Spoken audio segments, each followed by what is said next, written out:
D'abord, il faut un malaise. Il faut un malaise. Tant qu'il n'y a pas de malaise, on peut rien faire. Il faut laisser le malaise arriver. C'est pour ça qu'il faut beaucoup de patience, il faut beaucoup de miséricorde, il faut beaucoup d'affection. Quand on voit des gens qui n'ont pas des malaises, il faut beaucoup d'affection et de miséricorde. Quand quelqu'un se sent bien dans les poubelles, il faut beaucoup de miséricorde, beaucoup de patience, beaucoup d'amitié. Il faut beaucoup échanger. Parce que cette amitié, en fin de compte, elle va créer le malaise. Cette amitié, elle va faire que la personne, elle va sentir à un moment qu'elle n'est pas bien là où elle est. Elle se sent plus bien.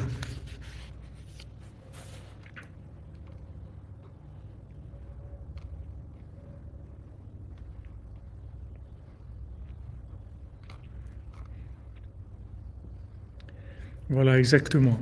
Il faut laisser le malaise arriver. Et ça, c'est valable pour tout le monde. Pour tout le monde, c'est valable. Combien de gens ils se plaignent à moi que leur femme, elle n'est pas religieuse, ou leur mari n'est pas religieux, et la femme, elle demande à l'homme de l'accompagner à la plage, et lui, c'est un religieux, il étudie 4 heures par jour, et il se retrouve à aller à la plage dans des situations tellement difficiles et tout. Alors je leur dis tout le temps, tant que tu croiras que c'est toi qui as décidé de ne pas aller à la plage, tu ne pourras pas avoir de la tolérance, tu ne pourras pas aimer les autres. Mais le jour où tu comprendras que la conscience que tu as, c'est un cadeau d'Hachem, alors tu vas pleurer pour que l'autre y reçoive ce cadeau aussi. Tu vas pleurer pour que l'autre y reçoive ce cadeau.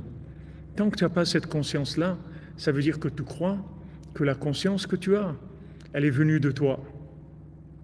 Mais je ne comprends pas comment on peut faire des choses pareilles. Je ne comprends pas des gens qui ont leur conjoint qui met la télévision le Shabbat alors qu'ils sont en train de faire le kiddush.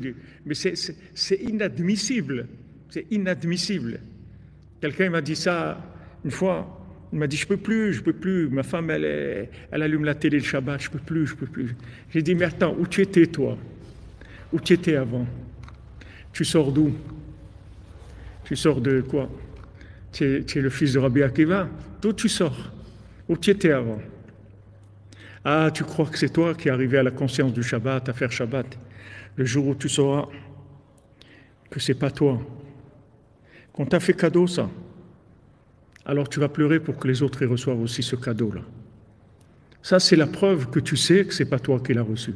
Mais tant que maintenant, tu es dur avec les autres, tu es rigoureux, tu es en colère sur les autres. Mais quoi? C'est quoi ces gens-là? Ils font pas ça. Tac. Ils mangent, ils font même pas la bénédiction, ils font même pas le birkat, ils font même pas Shabbat, ils font pas ça. Ça veut dire que quoi? Fais attention. Fais attention quand tu dis des choses comme ça. Parce que tu es en train de scier la branche sur laquelle tu es assis. Tu es assis sur une branche qui est un cadeau.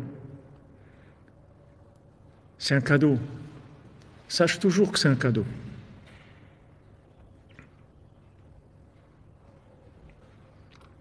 Une fois que tu vas savoir ça, tu vas voir que tu vas accepter tout le monde. Quand on se décourage, ça vient que de l'orgueil. C'est tout. Les gens qui ont fait Youch, c'est que de l'orgueil. Si les gens, ils savent qu'il faut crier Aïe tout le temps.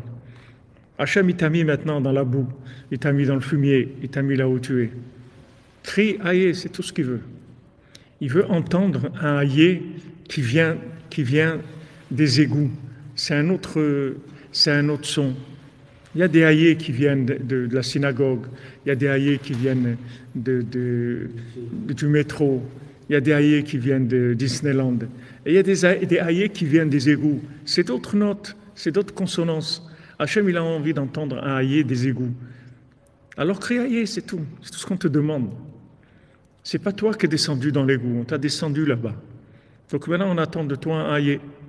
Et les gens, ils se découragent. Il me dit, ah non, quand même, non, c'est pas normal, hein, franchement, j'ai fait des efforts, ça fait des années que je prie et je fais tout comme il faut. Hein. Alors, on peut rien me dire. Hein. Moi, je fais tout comme il faut. Je, je mange le kashir et j'achète tout comme il faut. Je fais le Shabbat et j'ai la plata, j'ai tout. Hein. Donc, c'est pas normal. Hein. Et tu as tout, tu n'as rien du tout. Qu'est-ce que tu fais? Tu n'as rien fait du tout. Il faut que tu saches que tu fais rien. Il faut que tu saches. C'est Hachem qui te donne tout. Qu'est-ce que tu as à commencer à râler? De quoi tu râles? Hachem, il t'a tout donné. Maintenant, il veut que tu fasses des passages dans les égouts. C'est des passages, c'est tout. Tu vas passer dans l'égout. Tu vas crier aïe. Aïe, accélère-là. Voilà. Il dit voilà, tu vas aller égorger ton fils. D'accord? Alors, quelqu'un, on lui dit ça. André Comte, Dieu dit à quelqu'un va égorger ton fils. Et quelqu'un qui s'appelle son bien-aimé, maintenant. C'est pas quelqu'un qui l'a trouvé comme ça et lui a dit allez, tu vas faire ça. Il pourrait s'accuser et avoir de la culpabilité. Abraham Avinu, il n'a pas de culpabilité. Il ne se sent pas coupable de quoi que ce soit. Hachem lui dit va égorger ton fils, le seul fils qui va être ta descendance. Tu m'as promis une descendance immense. Maintenant, tu me dis aïe, aïe, aïe, accélère-là. C'est ça le korban. Ah ouais, comme vous dites, mes frères, heureusement qu'ils ne nous demandent pas des trucs comme ça, comme vous dites. Ah oui, il n'y a personne qui peut sortir à votre place, le haïe.